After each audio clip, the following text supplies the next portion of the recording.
தந்தை மகன் தூயாவின் பெயராலே ஆமென். இன்று ஜனவரி 2ஆம் நாள். அதற்குரிய வசனம் கிறிஸ்து பிறப்பு காலம் என்பதால் அதற்குரிய வசன திருச்சபை கொடுத்திருப்பது குறித்து பார்க்க இருக்கிறோம். வேளாணியில் என்று உலகம் கடவுளின் விடுதலையை கண்டது என்ற மைய கருத்தில் வேளாங்கண்ணியின் பங்கு தந்தை அற்புதராஜ் ஃபாதர் அவர்கள் திருப்பலி நிறைவேற்றினார்கள். இன்று சனிக்கிழமையாகவும் இருப்பதால் முதல் சனிக்கிழமை, ஆண்டின் முதல் சனிக்கிழமை, மாதத்தின் முதல் சனிக்கிழமை என்று பல விசேஷங்கள் இன்று இருக்கின்றது. நாம் முறையாக பார்த்தால் இந்த ஆண்டு முழுவதும் ஆங்கிலத்தில் அந்த எக்குமுனிசம் என்று சொல்கிறோம் அல்லவா, அந்த எக்குமுனிசம் எப்படி செய்யப்பட வேண்டும்? கிறிஸ்தவ ஒன்றிப்பு செயல், கிறிஸ்தவ ஒன்றிப்பு இயக்கம் என்றும் சொல்லலாம். அந்த இயக்கம் எப்படி செயல்பட வேண்டும் என்று நம்முடைய கத்தோலிக்க போதனைகளில் உள்ள சிசிசி என்று அழைக்கப்படும் மறைக்கல்வி நூல், திருச்சபையின் மறைக்கல்வி நூல், catechism of the Catholic church என்று சொல்வதிலிருந்தும், 2ஆம் வாத்திக்கான் திருச்சங்கம் என்ற அந்த சங்க ஏடுகளில் இருந்தும், ஆங்கில சங்க ஏடுகளில் இருந்தும், மற்றும் மற்ற திருச்சபையின் கோட்பாடுகள் சொல்லப்பட்டிருக்கும் அனைத்து நூலில் இருந்தும், குறிப்பாக விவிலியத்திலிருந்தும் எடுத்து பார்த்து ஆங்கிலத்தில் சொல்லிக்கொண்டு வருகிறோம் நேற்று முதல். அதனால் இன்று முறையாக பார்த்தால் இன்று சொல்ல தேவையில்லை இந்த வாசகத்தின் விளக்கம். ஆனால் இன்று ஒரு நாள் மட்டும் எனக்காக நீங்கள் கொஞ்சம் பொறுத்து கொண்டு கேட்க வேண்டும். ஏனென்றால் இந்த வாசகத்தை இன்று விட்டுவிட்டோம் என்றால் இனி இது வருவதற்கு ஓராண்டு ஆகிவிடும். இந்த இடம்தான் அனைவரும், யார் அனைவரும்? இந்த வளமை நற்செய்தியை நம்பக்கூடியவர்கள் அனைவரும் இந்த இடத்தை தவறாக புரிந்து கொள்கிறார்கள், இந்த இடத்தை தவறாக எடுத்து போதிக்கிறார்கள். அதனால் இந்த ஒரு முதல் வாசகம் மட்டும், நற்செய்தி வாசகம்லாம் உங்களுக்கு தெரிந்ததுதான், இது ஒன்றும் பெரிய விஷயம் இல்லை. நீங்கள் அறியாத ஒருவர் உங்களிடையே நிற்கிறார் என்று திருமுழுக்கு யோவான் சொல்வது யார் என்று நமக்கு தெரியும். மெசியாவை அறிந்து கொள்ளவில்லை என்றெல்லாம் சொல்கிறார், அதெல்லாம் தெரியும் ஓரளவு. அது அற்புதராஜ் ஃபாதர் அவர்களே மறைவுரையெல்லாம் கொடுக்கிறார்கள், அதனால எல்லா ஃபாதரும் கொடுப்பாங்க, அதெல்லாம் ஒரு விளக்கம் பெரிதாக தேவையில்லை. ஆனால் இந்த இடம் விளக்கப்படாமல் விட்டுவிடப்படும் என்றால் அது நற்செய்தி அறிவிக்கப்படாமல் விடுவதற்கு சமமாக இருப்பதால் இதை எடுத்து இன்று மட்டும் சொல்லலாம் என்று ஒரு ஆசையில் தமிழில் இன்று கொடுக்கப்படுகிறது ஒரு செய்தி, அதாவது விளக்க உரை.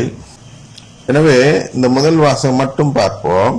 திருத்தூதர் யோவான் எழுதிய முதல் திருமுகத்திலிருந்து வாசகம், 2வது அதிகாரம் 22 முதல் 28 வரை உள்ள வசனங்களாகும். அன்பிற்குரியவர்களே, இயேசு மெசியா அல்ல என்று மறுப்போரை தவிர வேறு யார் பொய்யர் என்று கேட்கிறார். அப்ப இயேசு மெசியா அல்ல என்று மறுப்போர் யார்? அது நமக்கு தெரியணும். இயேசு என்றால் எப்பொழுதும் நான் சொல்லியிருக்கிறேன், இயேசு என்று திருமுகங்களில் கூறப்படும் பொழுது நாம் வரலாற்று நாயகன் இயேசுவை பார்க்க கூடாது. நாம் யாரை பார்க்க வேண்டும்? நற்கருணை ஆண்டவரை தான் அவர்கள் சொல்கிறார்கள் என்று பார்க்க வேண்டும். ஏனென்றால் அதுதான் மரபு வழி நற்செய்தி. இது நற்கருணை ஆண்டவர் இல்ல, வரலாற்று நாயகன் இயேசுதான் இங்கு சொல்லப்படுகிறார் என்று ஒருவர் சொல்வார் என்றால், அதுவும் கத்தோலிக்க குரு ஒருவர் சொல்வார் என்றால், அவர் திருச்சபை போதிக்கும் மரபு வழி நற்செய்தியை ஏற்றுக்கொள்ளாதவர் என்று பொருள்பட்டுவிடும். அதை குறித்து அவர்கள் கவலைப்படுவதில்லை. ஏனென்றால் அவர்கள் திருச்சபை போதனைகளை கடைபிடிக்காமல் வளமை நற்செய்திக்குரிய போதனைகளை கடைபிடித்து வாழ்பவர்களாக இருக்கிறார்கள் சில குருக்கள். ஆனால் அவர்களால் இது நற்கருணை ஆண்டவர் என்று பார்க்க முடியாத நிலையில் இருக்கிறார்கள். நற்கருணை ஆண்டவரை அங்கே வைத்து பார்த்தால்தான் அங்கிருந்து பொருள் கிடைக்கும். எப்படி கிடைக்கிறது என்று பார்ப்போம். நற்கருணை ஆண்டவர் மெசியா அல்ல. மெசியானா என்ன? மெசியானா ஏதோ பேர் வச்சுக்கிட்டு கடவுளால் ஒரு பட்டம் கொடுத்து வருகும் ஒரு நபருக்கு பெயர் வைப்பதுனா பெயர் பெற்ற நபருக்கு உள்ள பெயர் அல்ல மெசியா என்பது. மெசியா என்றால் நம்மை மீட்பவர். அந்த மெசியா எப்படி நம்மை மீட்கிறார்? அவர் நமக்கு உறவு கொடுத்து மீட்கிறார் என்று பார்த்தோம். இந்த சிசிசியில் அந்த கிறிஸ்துமஸ் கொண்டாட்டத்திற்காக தயாரித்த பொழுது என்ன பார்த்தோம் என்றால் ஃபீலியல் அடாப்ஷன் என்று பார்த்தோம் ஆங்கிலத்தில்.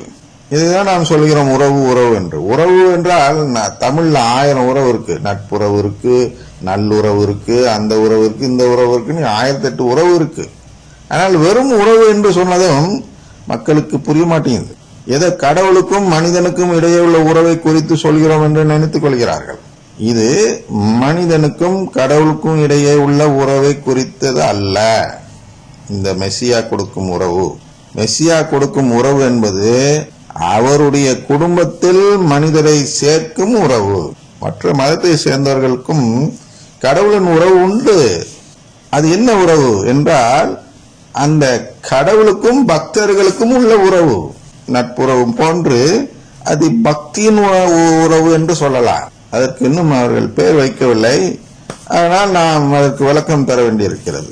எல்லா மதத்தை சேர்ந்தவர்களும், இன்னும் சொல்ல போனால் கடவுள் இல்லை என்று சொல்லக்கூடியவர்களுக்கும் கூட ஒரு உறவு இருக்கிறது கடவுளிடம். அதனால்தான் அந்த சாராம்சத்தில் நாம் சொல்கிறோம், நாம் எல்லாம் இப்பொழுது தற்காலிக பிள்ளைகள் என்று சொல்கிறோம். இந்த தற்காலிக பிள்ளைகளாக உள்ள உறவு தான் இப்பொழுது இருக்கிறது. அதுதான் அந்த பக்த உறவு, பக்தரின் உறவு.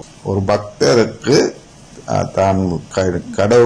தான் வேண்டும் அந்த கடவுளோடு என்ன உறவு இருக்குமோ அந்த உறவு எல்லா மதத்திலும் எல்லா மனிதருக்கும் இருக்கிறது.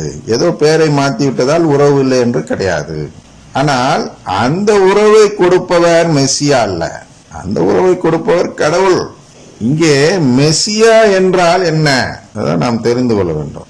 மெசியா என்றால் கடவுள் மனிதராக மாறி வந்து, இயேசு அதனால்தான் பிறக்கிறார். இல்லையென்றால் பிறப்பு திருநாளை நாம் கொண்டாட வேண்டியதில்லை.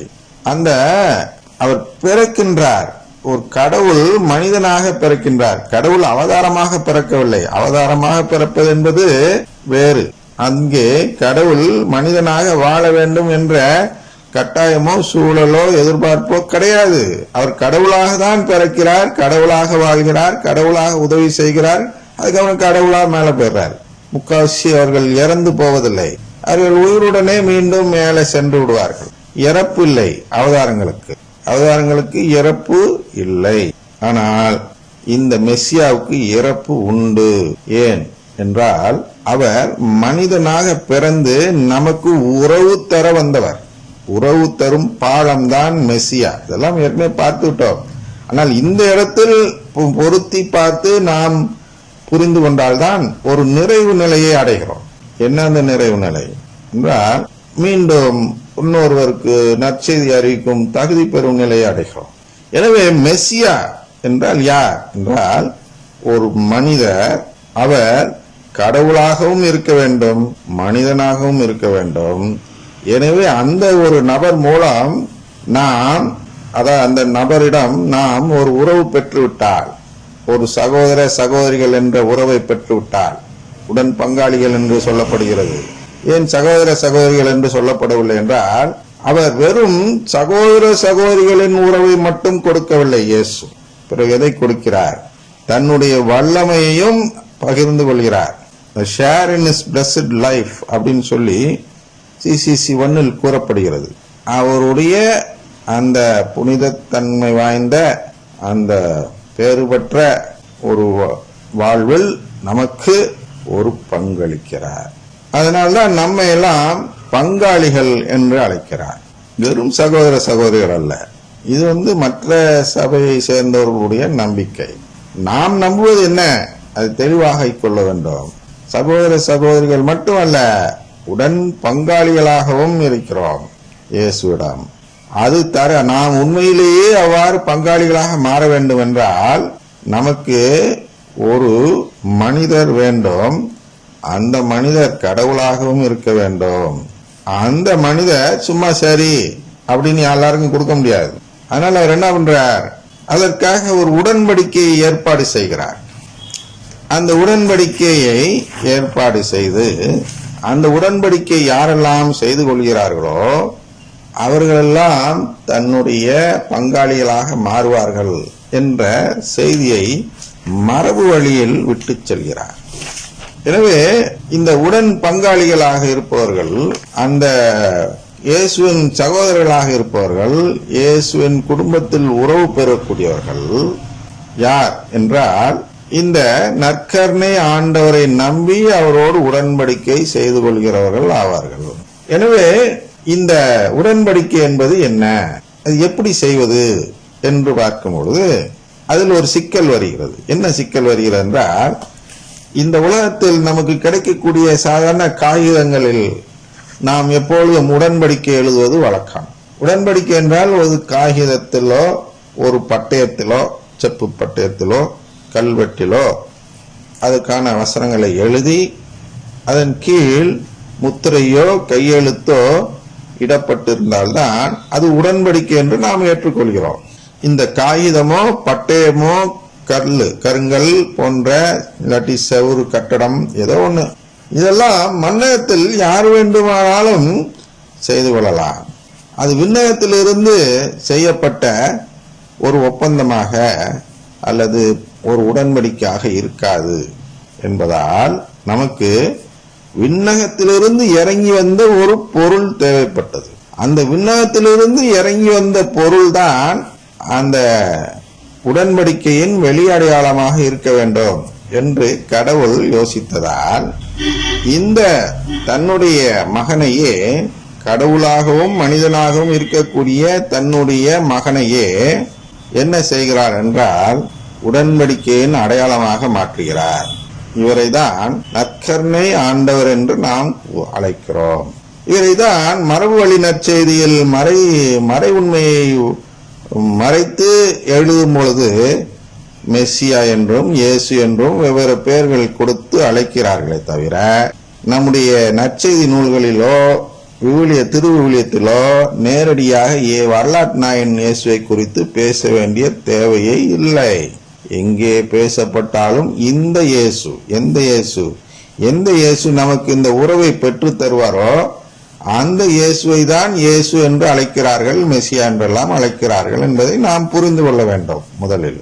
அதனால் மெஸ்ஸியா இயேசு மெஸ்ஸியா அல்ல என்றால் என்ன அர்த்தம்?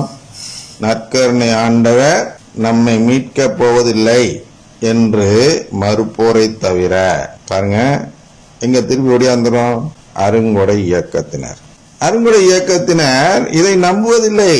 நற்கருணை ஆண்டவர் தான் மீட்பு கொடுக்கிறவர் என்பதை நம்புவதில்லை. எப்படி தெரியும் என்றால், அவர்களுடைய கூற்று என்ன என்றால், நற்கருணை ஆண்டவரை நம்பாதவர்களாக இருக்கக்கூடிய பெந்தகோஸ்து சபைகளிலும் தூய ஆவியானவர் இறங்கி வல்ல செயல்கள் செய்கிறார் என்பது அவர்களுடைய கூற்று. இதனால் இந்த கூற்று அவர்களிடத்தில் இருப்பதால் அவர்கள் இந்த நம்பிக்கை இல்லாதவர்களாக இருக்கிறார்கள் என்பதை நாம் அறிந்து கொள்கிறோம். அங்கே நற்கருணை ஆண்டவரே இல்லை என்ற பொழுது அங்கே மெஸ்ஸியா இல்லை என்பதை அவர்கள் அறிந்து கொள்ள வேண்டும். மெஸ்ஸியா இல்லாத நிலையில் தூய ஆவியானவர் இறங்குவார் என்று சொல்வது ஒரு பொய். அதான் பொய்யர் என்று இங்கே சொல்லப்படுகிறது. அவர்களை பொய் சொல்கிறார்கள். தூய ஆவி இறங்கிவிட்டார் அவர் மீது என்று திருப்பொழிவு பெறுவது, அபிஷேகம் பெறுவது என்றெல்லாம் சொல்கிறார்களே, அது அனைத்தும் பொய், பித்தலாட்டம். இந்த பித்தலாட்டம் யூஸ் பண்ற, பொய்ன்னு சொல்றதே புண்படும், பித்தலாட்டம் சொல்வது அதை விட பின்படாதா என்று கேட்கலாம். அதான் இங்கே சொல்லப்படுகிறது. எதிர்கிறிஸ்து என்று சொல்லப்படுகிறது. எதிர்கிறிஸ்து என்றால் என்ன? கிறிஸ்துவின் திட்டத்திற்கு எதிராக நடப்பவர்கள் தான் எதிர்கிறிஸ்துக்கள். அதான் நீங்க விளக்க வருகிறார். சரியா?